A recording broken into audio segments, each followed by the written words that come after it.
ఒక దళితుడిని BC AICC president చేసినామని మీరే ఒక దళితుడు అని మీరెందుకు వివక్ష చూపిస్తున్నారు? మరి మీరు చెప్పండి. గత ప్రభుత్వంలో మీరు ఆలోచనలో ఉన్నప్పుడు సిఎల్పి లీడర్ గా మేము దళితుడిని నియమించడం బట్టి విక్రమార్కన్ అని చెప్పి మీరే చెప్పారు కదా, మరి దళితుడు అని ఎందుకు ఆయన చెప్తున్నారు? కాంగ్రెస్ పార్టీ ఇప్పుడు ఇచ్చిన ప్రజాభవన్ లో ఉండేది కూడా బట్టి విక్రమార్క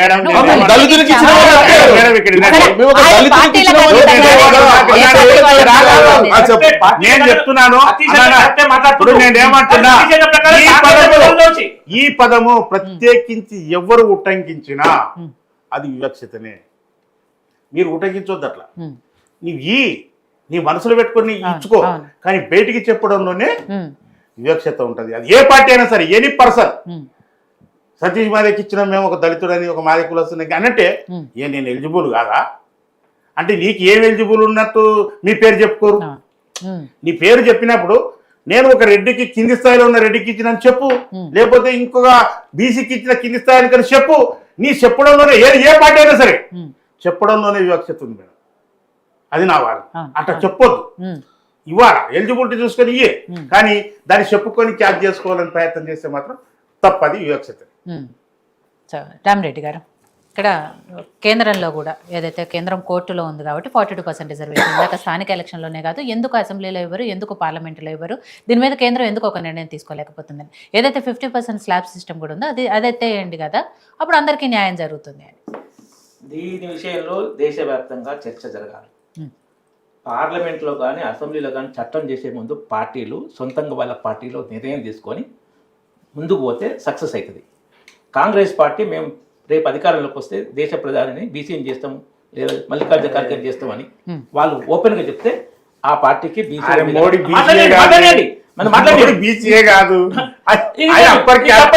మోడీ బీసీ అని చేసింది కాంగ్రెస్ ప్రభుత్వం. గుజరాత్ లో చిమన్ భాయ్ పటేల్ కాంగ్రెస్ నుంచి ముఖ్యమంత్రి గెలిచింది జనతాదళ్ నుంచి, మొత్తం గుంపుకుపోయి కాంగ్రెస్ కలిసిండు. తర్వాత ఆయన మోడీ క్యాచ్ బీసీ అని ఆయన రికమెండ్ చేశాడు, కేంద్రానికి పంపించాడు కాంగ్రెస్ గవర్నమెంట్. వాళ్ళే రికమెండ్ చేసి వాళ్ళే బీసీ కాదంటే అది వాళ్ళ తప్పు. ఎస్సీని చేసాము ఎస్టీని చేసాము అని గొప్పగా చెప్పుకోవద్దు అని చెప్పుకుంటేనే మళ్ళీ మీరు రేపు కాంగ్రెస్ పార్టీ అధికారంలోకి వస్తే కేంద్రంలో మళ్ళీ ఒక బీసీని ప్రధానమంత్రి చేస్తుందా అని అడుగుతున్నారు. దీనికి చట్టం చేయాలి అని బీసీ రిజర్వేషన్ చట్టం చేయాలి మీరు అన్నారు కాబట్టి ఆ చట్టం చేయాలన్నప్పుడు దానికి సానుకూల వాతావరణం దేశం తేయాలంటే పార్టీలు ముందుకొచ్చి ప్రతి పార్టీ మేము ఇప్పటిదాకా 50 ఏళ్ళు కేంద్రంలో పరిపాలించిన బీసీని చేయలేదు ప్రధాని, అది మా తప్పు మా పాపం, కాబట్టి మేము ఈసారి మాత్రం బీసీనే చేస్తాం అని వాళ్ళు చెప్పాలి. తెలుగు రాష్ట్రాల్లో కూడా మేము 50 ఏళ్ళు పరిపాలించే ఒక బీసీని సీఎం చేయలేదు కాబట్టి ఇప్పుడు రేవంత్ రెడ్డిని దించి బీసీని సీఎం చేస్తామని వాళ్ళు చెప్పాలి.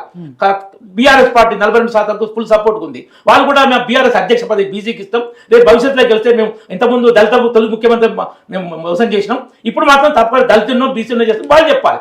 అప్పుడు పార్లమెంట్ లో చట్టం రాగలుగుతుంది. ఇవి చెప్పకుండా డ్రామాలు చేస్తూ మీరు చేయండి బీజేపీని బదనాం చేస్తే ఎవ్వరు మెచ్చరు. దాన్ని చట్టం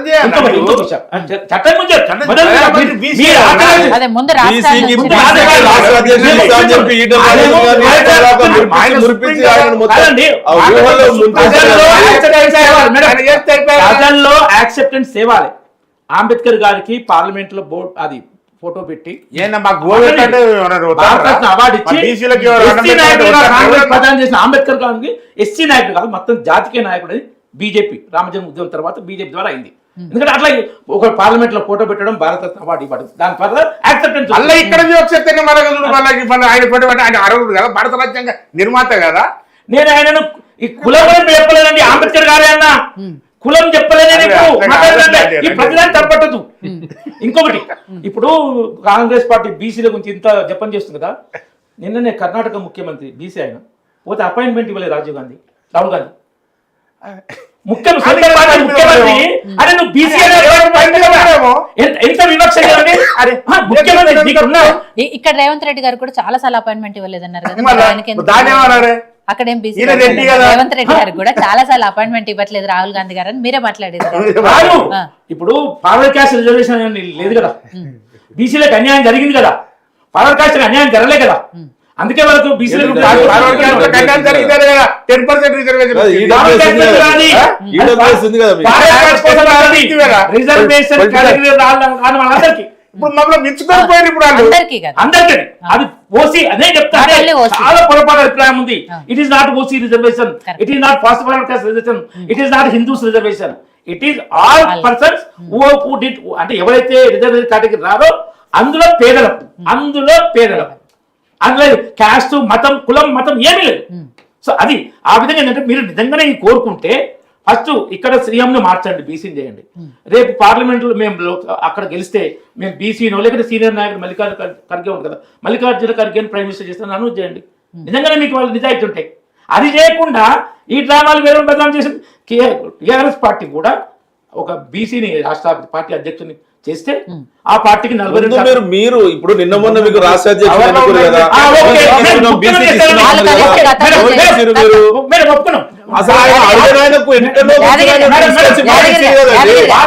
వాళ్ళు అట్లీస్ట్ గతంలో చేసిరు, లేదు రేపు ముఖ్యమంత్రిని బీసీని చేస్తామని చెప్తారు. మన చరిత్రలో అసలు అదేది లేదు కదా.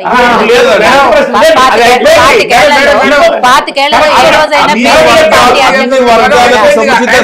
కల్పించిన పార్టీ టీఆర్ఎస్ పార్టీ, కేసీఆర్ గారి పార్టీ అధ్యక్ష పదవే ఇవ్వలేదు.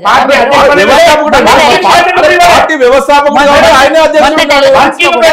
ఎంతమందికి ఇచ్చారు టికెట్లు? అందరికీ బీసీలను వీళ్ళు మన 40% టీఆర్ఎస్ ప్రేమ ఉన్నట్టు నటిస్తారు. తర్వాత ఇంకా వేరేనండి కవిత కూడా నిజంగా ఆమె బీసీలు చాలా చేస్తుంది కదా, చెప్పాలి నానా నువ్వు అధ్యక్షుడు ఉంటే అధ్యక్షుడు ఉండే నా పార్టీ అధ్యక్షుడు, రేపు మన బీఆర్ఎస్ పార్టీ ముఖ్యమంత్రి అభ్యర్థి బీసీనే ఉంటాడని చెప్పి కవిత నిజంగా పోరాటం చేస్తే ఆమె నిజంగా బీసీలో ప్రేమ ఉన్నట్టు దానికి బీఆర్ఎస్ పార్టీ అనౌన్స్మెంట్ చేస్తే, ఇంతకుముందు కేసీఆర్ చెప్పిండు దళితుడే తొలి ముఖ్యమంత్రి, మాట తప్పను మడిమ తిప్పను తల నరుక్కుంటా, అట్లా కాకుండా ఎందుకంటే పోయింది నువ్వు ఫస్ట్ నేను ఎందుకు సీఎం అంటున్నా అంటే ఇంతకుముందు మోసం చేసా, ఫస్ట్ నువ్వు పార్టీ అధ్యక్షుడు చేయి, దీంట్లో స్టార్ట్ అది చేయాలి. పార్టీ అధ్యక్షుడు చేస్తే కాదు, పార్టీ అధ్యక్షుడు చిన్నది, సీఎం పిఎం పెద్దది. పార్టీలో ఎప్పుడైనా కూడా పార్టీ వ్యవస్థాపకులు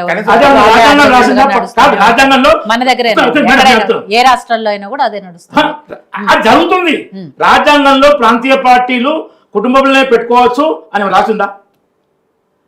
నువ్వు చెప్తున్నా ఆచరించాలంటే మొదలు నువ్వు ఇంట్లో ఆచరించి బయట డిమాండ్ చేయి, అంతే కదా. మేము ఆచరించి చూపించినాం. మధ్యప్రదేశ్లో ముఖ్యమంత్రి రాష్ట్రం 20 ఏళ్ళు పాలించినాం, ఆయన బీసీ చేసినాం. ఛత్తీస్గఢ్ ఒరిస్సాలో ఎస్టీలు. పక్క రాష్ట్రంలో వైఎస్ఆర్సీపీ శాశ్వత అధ్యక్షుడిగా ఎన్నుకున్నారు జగన్మోహన్ రెడ్డి గారిని పూర్తిగా.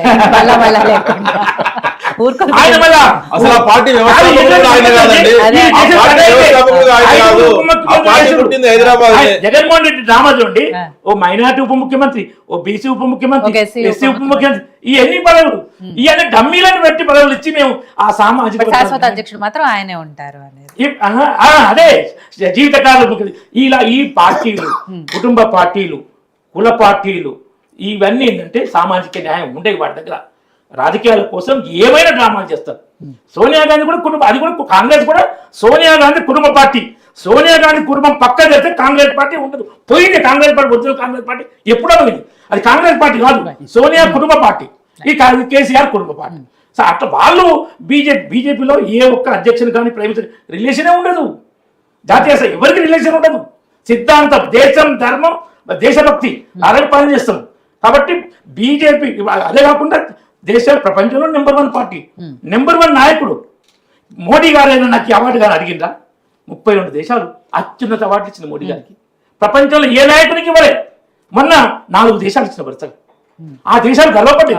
వీళ్ళు విమర్శిస్తారు ఏంటంటే తక్కువ జనాభా ఉన్న దేశాలు వీళ్ళు.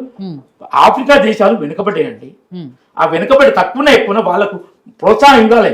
మన దేశం, ఇంకా ముఖ్యమైన విషయం చెప్తున్నా, మన దేశం ఎప్పుడు సామాజిక పరంగా వేరే అన్యాయం చేయలేదు. 3 శతాబ్దాలు ఐరోపా క్రైస్తవులు బానిస వ్యాపారం చేశారు ఆఫ్రికా నుంచి. 3 శతాబ్దాలు, 300 సంవత్సరాలు. రామరెడ్డి గారు నిన్ననో మొన్ననో ఎక్కడో ఆర్ఎస్ఎస్ చీఫ్ మోహన్ భాగవత్ గారు మాట్లాడుతూ 75 ఏళ్లు దాటితే రిటైర్మెంట్ తీసుకోవాలి అనేది ఏదైతే ఉందో ఆయన వ్యాఖ్యలు ఇప్పుడు మోడీ గారు రేపు సెప్టెంబర్కి ఆయనకు కూడా 75 years కంప్లీట్ అవుతాయి కాబట్టి ఆయన రిటైర్మెంట్ తీసుకుంటారా లేదా అనే ఒక చర్చ కూడా నడుస్తుంది.